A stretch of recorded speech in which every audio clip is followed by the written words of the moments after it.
పట్నం నుంచి కొద్ది దూరం పచ్చిక పొలాలు, కొబ్బరి చెట్లు మధ్యలో ఒక చిన్న అందమైన ఊరుంది. ఈ ఊరు సులభమైన జీవనం, స్నేహపూర్వక ప్రజలు, ప్రకృతి సౌందర్యంతో ప్రసిద్ధి చెందింది.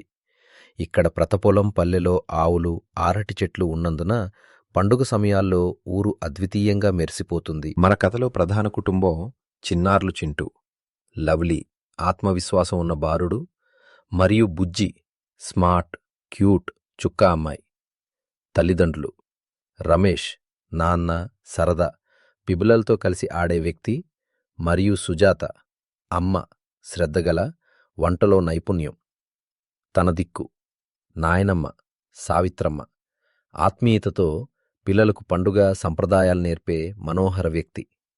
దాదమ్మ శివరాం, కొంచెం కష్టపడే, చిట్టి జోక్స్ చేయడం ఇష్టపడే, కుటుంబానికి మార్గదర్శకుడు. ఈ కుటుంబం 3 రోజుల సంక్రాంతి పండుగ కోసం పట్టణం నుండి వారి ఊరికి ప్రయాణం చేస్తున్నారు.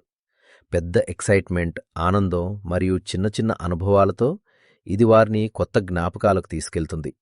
గాలి పచ్చగా, పువ్వుల వాసనలతో ఊరు హాయిగా ఉంది. పిల్లలు తమ ఊరిని చూస్తూ ఉత్సాహం. అమ్మా, ఇంత పచ్చిక, ఇంత చెట్లు! పట్టణం వేరు, ఊరు వేరు. వావ్! నాయనమ్మ ఇంటికి చేరుకోవడం, ఇల్లు వాసన ఇంత అందంగా ఉంది. రారా నా చిన్నారులు, ఇక్కడ అడుగు పెట్టగానే పండుగ మొదలవుతుంది. పండుగ మొదలైంది. పిల్లలు వచ్చాకే ఇంటికి వెలుగు. భోగి ఉదయం. ఇంటి ముందు చిన్న మంట, పాత పనికిరాని వస్తువులు. కొత్త ఆరంభానికి సంకేతంగా భోగి జరుపుకుంటారు. నాయనమ్మా, భోగి అంటే ఏంటి? పాతవి వదిలేసి కొత్త ఆశలతో ముందుకు వెళ్లడమే భోగి. అంటే మనస్సు కూడా శుభ్రం చేసుకోవాలా? అవును బుజ్జి, అదే అసలైన పండుగ. సంక్రాంతి ఉదయం. ఇంటి ముందు కొత్త ముగ్గులు, తలుపు దగ్గర అరటి ఆకులు, వంటింట్లో పొంగలి వాసన.